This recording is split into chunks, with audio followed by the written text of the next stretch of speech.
Hi YouTube 31 Pockets, this is Noel Stalker. I watched your Toro CCR Powerlite repair video and I got a new carburetor bowl.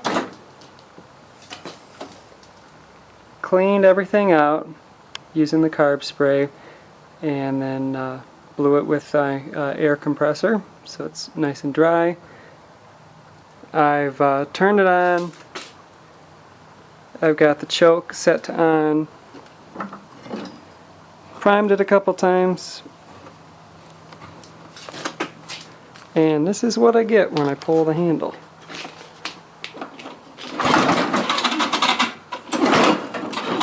It kind of sticks.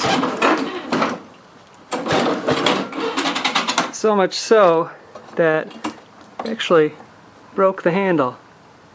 And I'm wearing a green Band-Aid. At any rate, just wondering if you have any ideas and what I should try next. Thanks.